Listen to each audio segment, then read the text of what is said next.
After 7 months of trading, there are more than 10 things that I wish somebody had told me before I started trading. Number one alone would have saved me thousands. Let's dive in.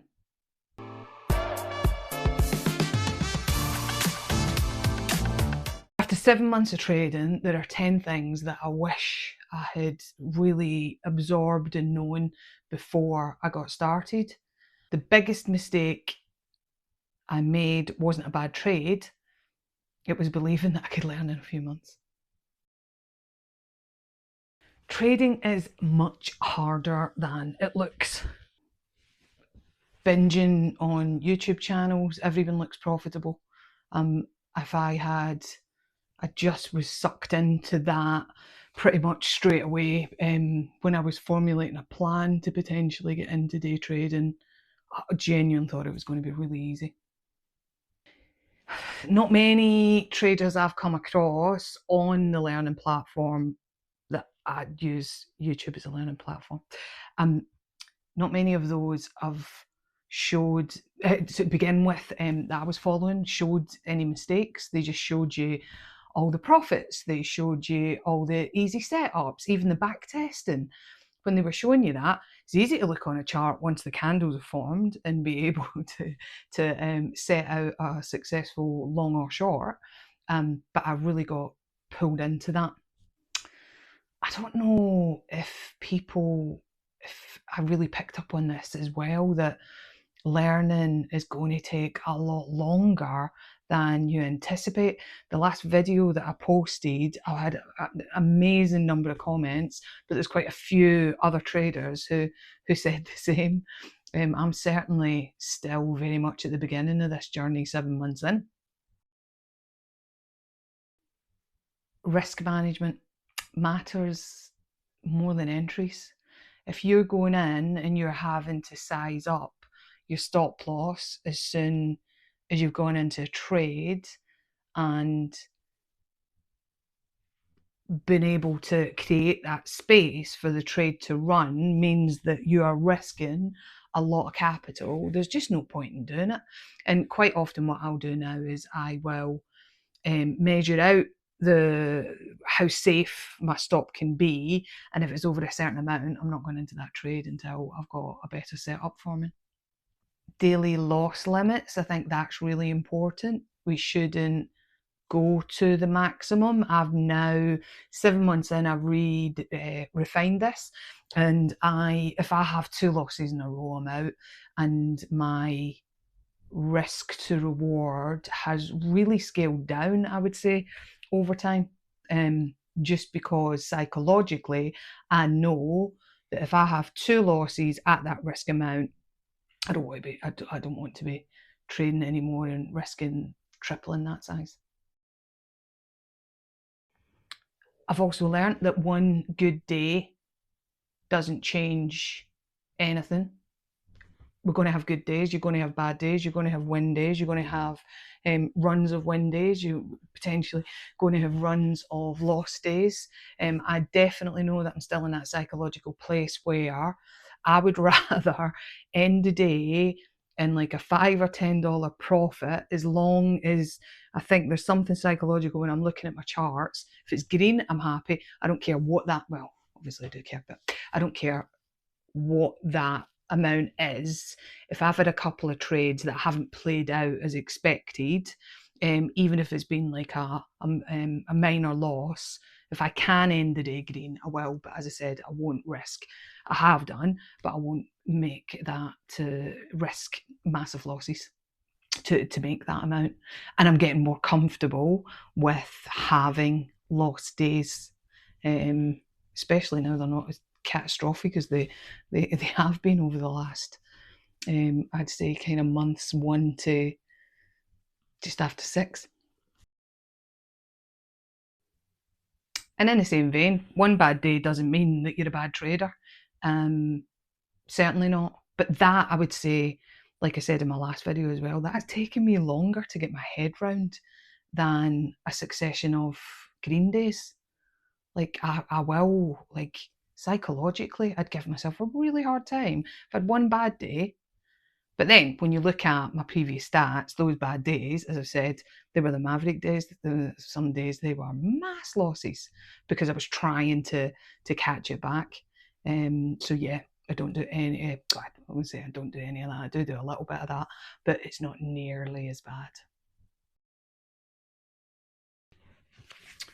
Prop firms are not easy money.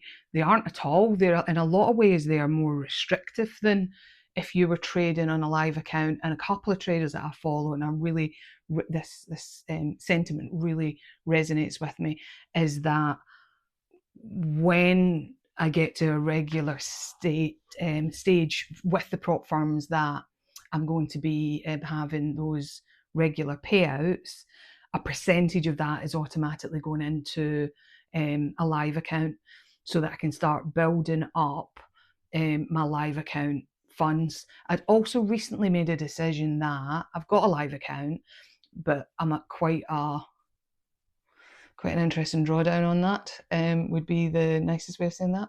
Because my style that I've found that just suits me currently is short scalps, what I'm now going to use the live account for is on days like today. I would traded futures today, and today is a really clear trend day. So on those trend days, I will set up the trade in that live account and just let it run. As long as I'm closing the day above break even, do you know what? If it's a small amount, so be it. But on a trend day, I've got a much better chance of that ending the day a much higher sizable amount than I would do from my in and out scalps a couple of times a day. What I've also learned over the last 7 months is simpler systems are better. And you will hear a lot of what I'm saying, you're going to hear from other traders and much more experienced traders. But I think you have to walk in those footsteps yourself, don't you? You need to kind of walk in those shoes. And oh gosh, I've gone from having charts where even I couldn't work out what technical indicators or setups that I was looking at, and now I scaled it right back, super simple, and I'm just a lot more patient now, waiting up for those setups too.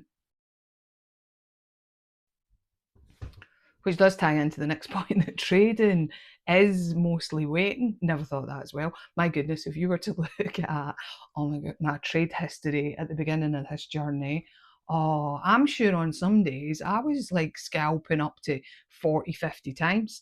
As long as it was green, I was pulling out. The amount of fees that I must have paid.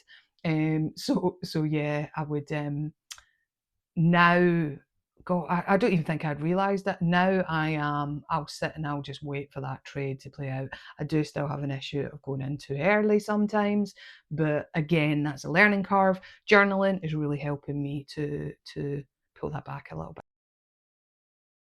Journaling is really important. When I was scalping 40 to 50 trades in a day, oh my goodness, no, I didn't have the time to journal. I'd have the time to say what I went in at, what I came out at, whether it was a win, whether it was a loss, whether I followed my setup. Beyond that, nah, I didn't have the time to talk about the emotions or my analysis or my feedback, thoughts after coming out the trade. But now, because it's only is pretty much anywhere between 2 and 4 trades that I'm doing in a day, I can journal, and then at the end of the week, I'll look over those, I'll review those entries, and I'll see what I've always got a next action step. I used to do it after every trade, but I don't think that's realistic. So at the end of the week, I'll pick 1 or 2 things I want to focus on the following week to try and improve on. And that's kind of helping how I'm helping myself to kind of continue moving forward. I would love it if there was a perfect mentor. I have a couple that I've got earmarked because I would like to get better. That's kind of the next stage on. I want to get to small consistency step first, and then after that I want to kind of try and scale up my learning. And then I've got a mentor identified for more longer term investing type trading style, because in her and I have had lots of conversations around it's a very different psychology that I'm going to need for that, because at the moment I'm looking for the setup and I'm in and out, whereas this one I'll be letting trades run, so I'm going to have to be comfortable with that. So that's kind of the longer term plan. And the next stage plan is a trader mentor who focuses on short term things. Realised is that the trading community, I feel like are finding me, especially with the last video that I posted. The response has been phenomenal, and I really appreciate everyone that took the time to watch the video, that took the time to like or comment on the video. I'm trying to reply to every comment that comes in, but oh my goodness, it has been, because it can be, can't it? Trading can be a relatively solo distance. For me, I love it because I'm working from home and I can be close to for family commitments and stuff. But yeah, I can appreciate for other people that having others around them would be better for them. But yeah, this community is just amazing. Creating this little supportive network, which is great. Kind of, I guess to summarise, the other thing I want to say, I know I said I was only going to talk about 10 things, but I want to just say that, you know, success isn't passing an evaluation. Success is becoming more comfortable with your strategy and more comfortable with your analysis and more consistent with your results and more comfortable with the losses. It's part of human psychology that we don't want to ever fail at anything. There's no strategy that is 100%, gives 100%, wins 100% of the time. Getting comfortable with that is definitely part of the learning curve. And 7 months in, I'm still learning. I still make mistakes. I still have frustrating days, but I'm further ahead than I was 7 months ago. And do you know what? That's enough. If you're at the start of your own trading journey, just focus on being a little bit better this month than you were last month, or this week than you were last week, or a bit more reflective than you were yesterday. It's just moving forward bit by bit. So stop there. Thank you so much for your time. Can't wait to read your comments and see you in the next video.